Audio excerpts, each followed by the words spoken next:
So, ladies, tell me a little bit about this film of yours. It's fabulous. First off, thank you so much for having us. Of I'm Maya course. Cueva. I'm the co-director, and Leah Gallant is my co-director of On the Divide. And On the Divide is following three Latinx people who are all unexpectedly connected to the last abortion clinic in the U.S.-Mexico border in McAllen, Texas. And Leah and I actually met while we were at Ithaca College. And that's where we came across an article that was following a traveling abortion doctor. And at the time, we didn't even know a profession like that needed to exist. Until we actually made our way to Texas and saw that clinics were closing throughout the state. And it was while we were filming The Provider, we actually made our way to McAllen, Texas on the border and saw that there was only one abortion clinic in the whole area. And so we really felt like, this could be its own film, what's happening there at the border. And so in 2016, we actually reconnected with that clinic. And that's how On the Divide started. And what would you say was the biggest challenge about making On the Divide? Yeah, I think it definitely was challenging specifically because we were at the time 21, 22 years old. And this was our first feature film.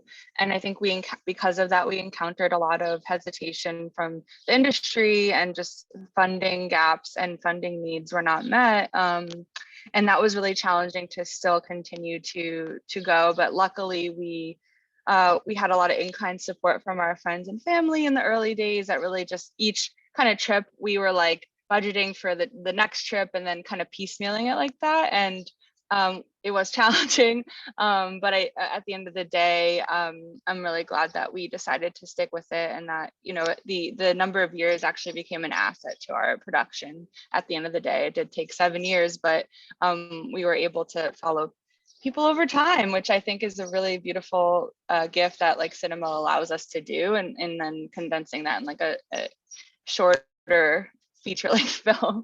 So Maya, anything you want to add? I mean, I think Leah said it perfectly. I think there's many challenges, but also we are dealing with a very polarizing topic, right? And we're in an area that neither Leah and I are from, but we always made our priority was always to make sure to check in with the community and with Ray, Mercedes, and Denise, who were following, and to really ask them, what stories do they feel like aren't being shared, right? Or how has the mainstream news media maybe got it wrong about their community, because there's a lot of misrepresentation that happens. And so I would say that a challenge was just building the trust over time, because, again, this is a topic that people feel very strongly about on either side.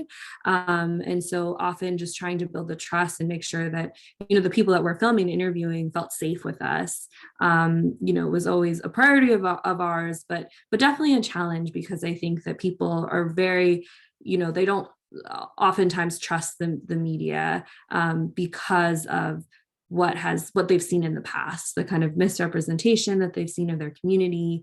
But I think that over time, they really were able to feel safe with us, because we, made sure to make it a priority that their safety was our number one concern.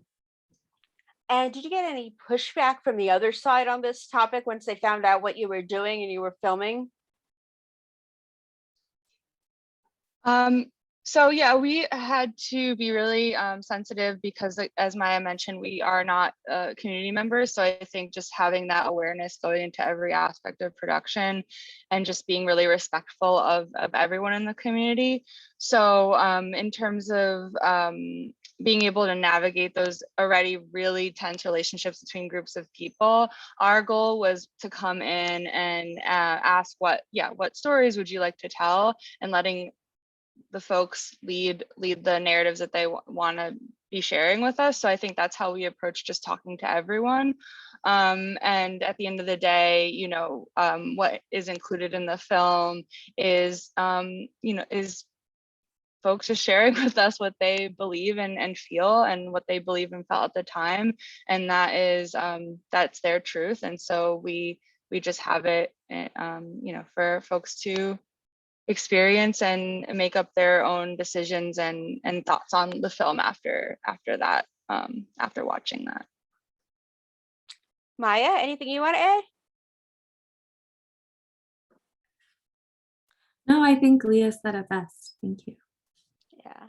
And for you ladies, what was the biggest lesson that you learned throughout filming? Like, did you learn something about yourselves? Did you learn something from any of the other people that you talked to?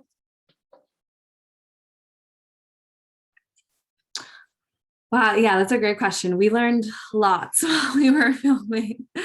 I think, you know, the biggest thing was just really getting entrenched into these three people's lives, that we filmed with was such, you know, incredible and fruitful experience. You know, I don't think going into this we would ever have known that, you know, Ray, who's one of our main characters, he's a 67-year-old Latino man, would have a stake in the issue around reproductive rights, right? Reproductive health care.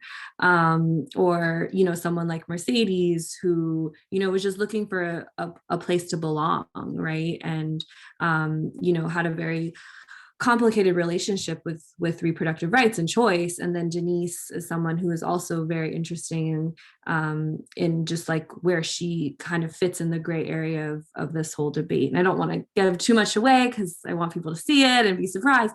But you know, we learned so much just around being with them and learning about how complicated, you know, people's relationship to abortion can be, and how it's not a black and white issue. And that's what we really wanted to make sure that came across in this film, and really emphasize, you know, what does choice mean when there aren't many options, and, you know, who are the people on the ground that are really dealing with this firsthand.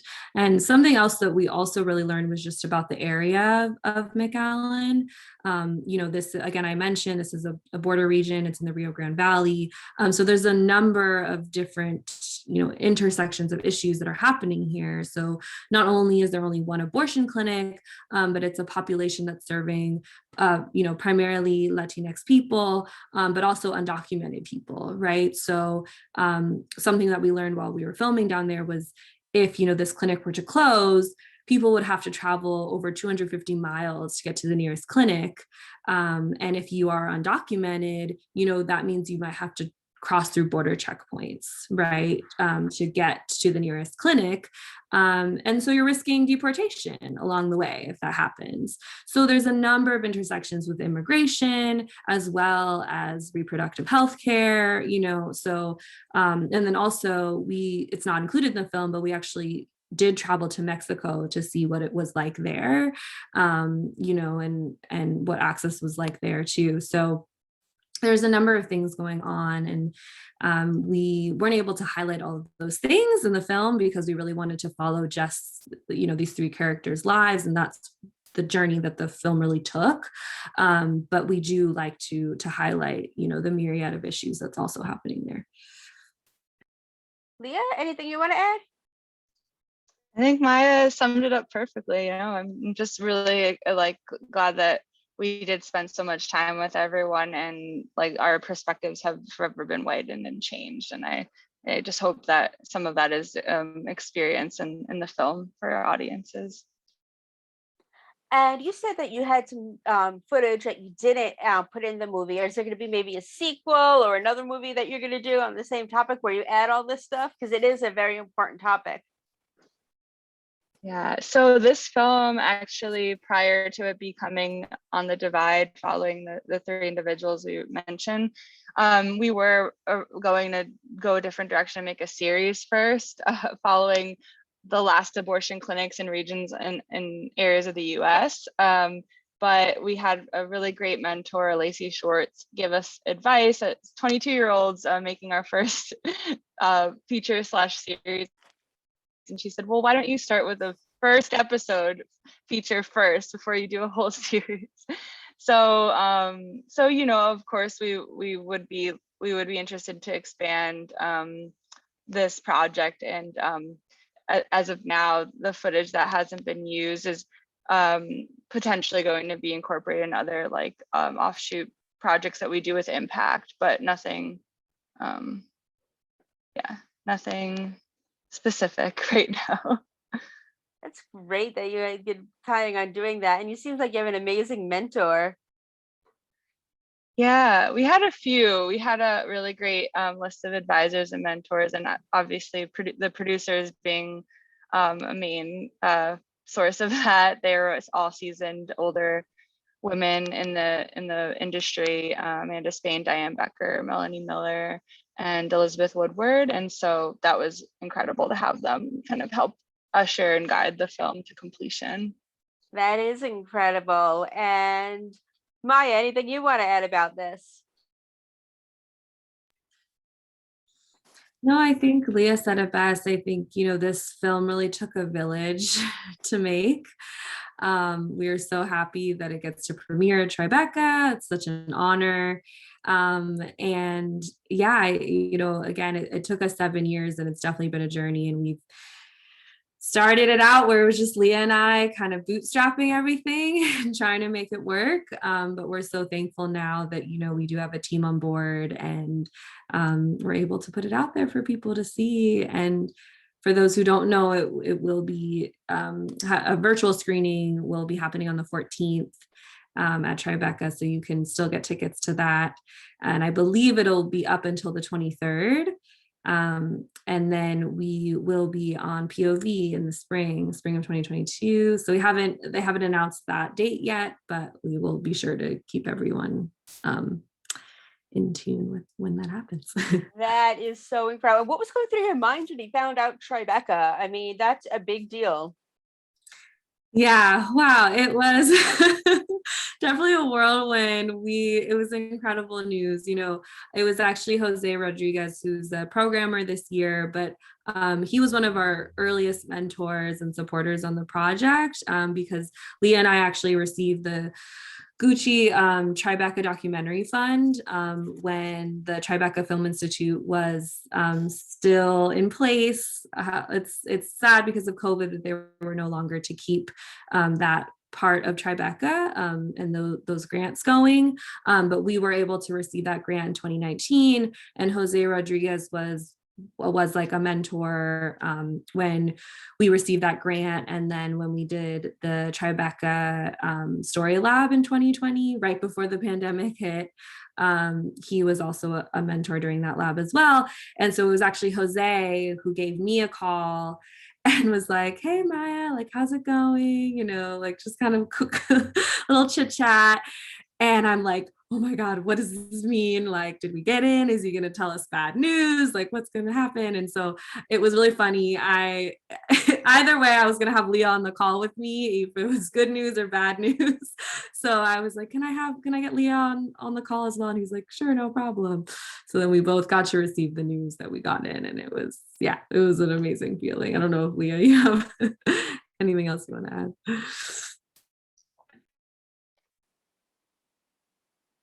Anything, Leah? What was going through your mind? Well, I don't know what I was doing, but I saw a few missed calls from Maya, and then she texted me, "Pick up." So I figured it had to do with Tribeca, because we've only been like waiting to hear about it for the last 2 months. So, and then when I got on the call with both of them, I was like, okay, this is probably good news. I don't think he'd call us to tell us we didn't get it. So yeah, no, it means a lot. I think also it being the first festival that's in person post COVID, or during COVID, we're still in COVID, and it being the place that we received all that early support. As I said, it was really difficult to get institutional support, but Tribeca was one of the first major institutions to do that and like really give us a chance. And I without their support, it wouldn't have been made. So it just felt really fitting that it's at Tribeca, and we're really grateful for that. And I am so thrilled for you, ladies. And before I let you go, I want each of you to describe the movie in 3 words. Oh, that's a great question. I would say complex, nuance, which is sort of similar. And choice, I would just say choice. Leah? I think because I took 2 of my 3, so I'm gonna be blanking. I'm just gonna say the sentence that we like to say and we love to like ponder is, what does choice mean when you aren't given many options? I like that. I like that. That's a good question. I think I'm going to add it to my question of the day. What does choice mean when you don't have a lot of options? I really like that. And that wraps everything up in a beautiful bow. You ladies are amazing. Good luck at Tribeca. And I can't wait to talk to you guys again soon. Thank you so much. Thank you. Thank you. Bye. Bye.